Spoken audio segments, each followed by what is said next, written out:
Tetapi kenapa kemudian Al-Quran yang tersebar di beberapa negara seperti di Indonesia dan juga di Maroko itu berbeda?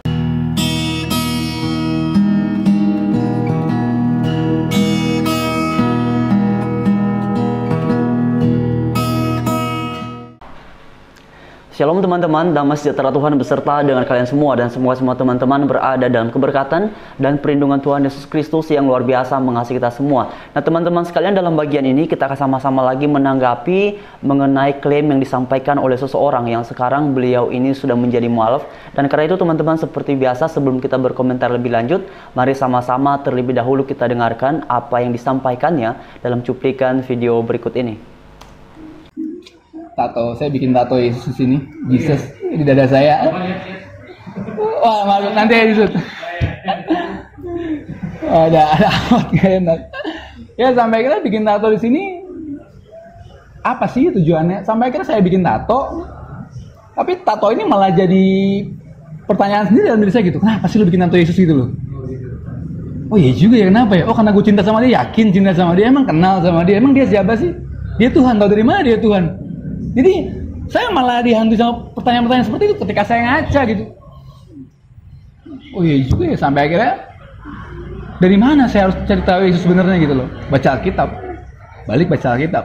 Cuman pengen tahu Yesus itu siapa dengan sebenar-benarnya gitu loh. Karena kan saya Protestan, tapi kan itu kan agama turunan saya karena orang tua saya dulu Protestan kan, seperti itu.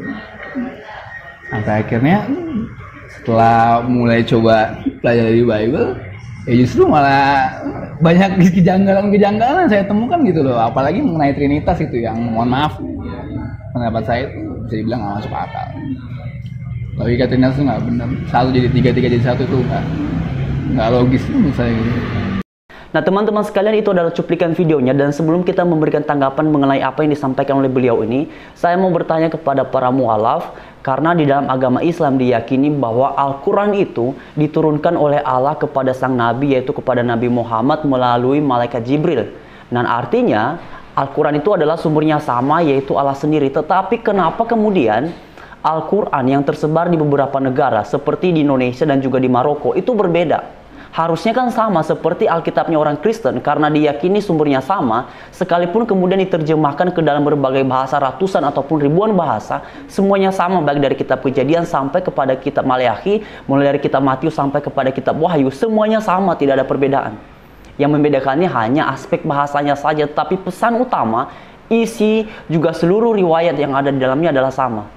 Nah, Al-Quran itu diyakini dalam agama Islam diturunkan oleh Allah kepada sang Nabi melalui malaikat Jibril.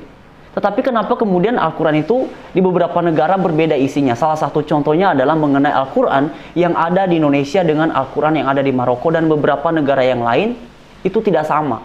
Harusnya kan sama. Nah, siapa saja mualaf yang bisa memberikan tanggapan ataupun jawaban mengenai hal ini?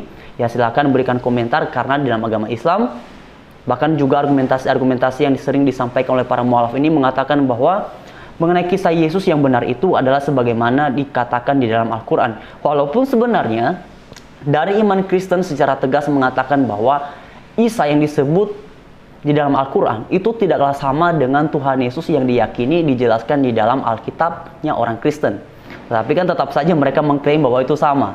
Ya silakan saja klaim-klaim, tetapi tolong jawab dulu apa yang menjadi pertanyaan saya tadi. Kalau nanti sudah dijawab, saya akan melanjutkan pada pertanyaan yang kedua sebagai kelanjutan dari pertanyaan saya yang pertama. Tapi pertanyaan pertama ini tolong dijawab dulu ya teman-teman. Kemudian teman-teman sekalian, mengenai pernyataannya tadi bahwa banyak kejanggalan-kejanggalan yang kemudian ia dapati dalam Alkitab berkaitan dengan Tuhan Yesus. Sebenarnya argumentasi seperti ini serupa dengan mualaf-mualaf yang lain yang juga mengatakan bahwa dalam Bible itu Yesus sebenarnya bukan Tuhan. Nah teman-teman perhatikan ya. Ini sepertinya sudah diformulasikan sedemikian rupa sehingga kemudian argumentasi-argumentasi yang mereka sampaikan pun juga serupa. Karena di dalam Alkitab memang mereka sering sekali berbicara tentang perkataan-perkataan Tuhan Yesus yang menunjukkan Yesus adalah manusia. Dan di dalam iman Kristen diterima bahwa Yesus sempurna dalam kondisinya sebagai Allah, juga sempurna dalam kondisinya sebagai manusia. Dan kemudian para mualaf ini ketika berbicara tentang Tuhan Yesus, mereka hanya berbicara tentang ayat-ayat yang menunjukkan bahwa Yesus adalah manusia. Dan memang dalam iman Kristen diyakini Yesus adalah sempurna dalam keadaannya sebagai manusia. Tetapi kemudian mereka tidak pernah berbicara tentang Yesus berbicara dalam otoritas, dalam statusnya sebagai Allah di dalam Alkitab. Misalnya ketika Tuhan Yesus mengampuni dosa, atau kemudian berkata aku dan Bapa adalah satu, atau kemudian aku sudah ada sebelum Abraham ada, atau kemudian perkataan yang dicatat dalam kitab Lukas pasal 2 ayat yang ke-11, hari ini telah lahir bagimu juru selamat, yaitu Kristus Tuhan di kota Daud. Ini kan pernyataan malaikat yang dicatat dalam Lukas pasal 2 ayat yang ke-11. Jadi kemudian teman-teman, yang menjadi keprihatinan saya adalah banyak pemuda-pemudi Kristen, memang tidak semua ya, tetapi menjadi fakta bahwa ada pemuda-pemudi Kristen yang Kristen tetapi tidak mendalami tentang iman Kristen. Sehingga kemudian ketika mereka diajarkan tentang sesuatu yang bertolak belakang dengan apa yang diyakini dalam iman Kristen, itu dengan sangat mudah. Memang banyak pemuda-pemudi Kristen yang saya temui tidak setuju dengan beragam argumentasi yang bertolak belakang dengan iman Kristen. Tetapi ketidaksetujuan mereka ini tidak dibentengi, tidak disertai dengan argumentasi-argumentasi yang kuat, yang fundamental berkaitan dengan iman Kristen. Mereka sekedar tidak setuju. Nah, ini beberapa orang yang saya temui. Sekalipun juga ada pemuda-pemudi Kristen yang kritis dan tahu betul tentang hal-hal yang menjadi fundamental dalam iman Kristen. Nah, karena itu teman-teman sekalian, pada bagian ini saya tidak bermaksud menasehati. Saya juga merasa punya tanggung jawab dalam hal ini, karena saya juga salah satu pendidik, dan saya mau menyampaikan kepada para gembala, kepada para pendeta yang memiliki akses di dalam hal menyampaikan firman Tuhan atau tentang iman Kristen melalui mimbar-mimbar gereja ataupun melalui persekutuan-persekutuan. Sudah saatnya konten-konten khotbah, konten-konten pengajaran iman Kristen itu bukan lagi melulu tentang hal-hal yang bersifat praktis, tetapi aspek-aspek yang bersifat fundamental tentang iman Kristen itu perlu untuk disampaikan. Supaya para pemuda, para pemudi, para jemaat ini kemudian ketika diajarkan tentang hal-hal yang bertolak belakang dengan iman Kristen, mereka bisa memberikan jawaban. Dan mereka kemudian tidak sekedar tidak setuju, tetapi mereka juga punya argumentasi yang bersifat fundamental tentang iman Kristen. Nah, kemudian teman-teman mengenai tadi pernyataan beliau bahwa ia bingung tentang Trinitas dan menurutnya itu sangat tidak logis. Saya maklum kalau kemudian ia berkata tidak logis karena memang dari pernyataannya dia ini tidak mengerti apa-apa tentang iman Kristen.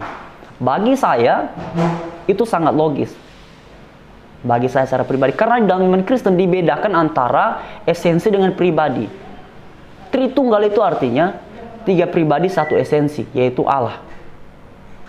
Nah, sebenarnya ini hanya sebuah istilah, dan yang paling penting sebenarnya adalah konsep yang ada di dalam istilah ini. Karena dalam Alkitab dikatakan Allah Bapa, Anak, dan Roh Kudus. Ya teman-teman ya. Yang mungkin sebagian teman-teman mungkin juga akan agak bingung dengan istilah seperti ini. Bagaimana sih bisa 3 menjadi 1? Nah, saya tidak mau mengulang penjelasan yang sudah disampaikan oleh para apologet Kristen atau para pendidik Kristen. Teman-teman bisa menonton penjelasan yang disampaikan oleh Pak Pendeta Esra Soru, juga Pak Deki, dan juga beberapa waktu yang lalu ini Bu Rita Wahyu sudah menjelaskan tentang logika Trinitas. Teman-teman bisa mengecek di channelnya, namanya adalah Rita Wahyu, dan teman-teman bisa mendengarkan di situ. Kalau nggak salah videonya adalah sekitar 1 jam. Dan saya pikir cuplikan atau penjelasan beliau dalam video itu sangat bagus sekali. Ini menolong teman-teman untuk mengerti tentang maksud ataupun konsep Trinitas sebagaimana dikatakan dalam Alkitab. Jadi sekian teman-teman, saya berharap bagian ini memberikan kita edukasi yang baik dan mendorong kita untuk kemudian secara serius memikirkan tentang apa yang kita yakini, supaya kemudian kita tidak sekedar menjadi Kristen, tetapi kita benar-benar mengerti tentang apa yang kita yakini. Dan pada akhirnya Tuhan Yesus memberkati kita semua. Haleluya. Shalom.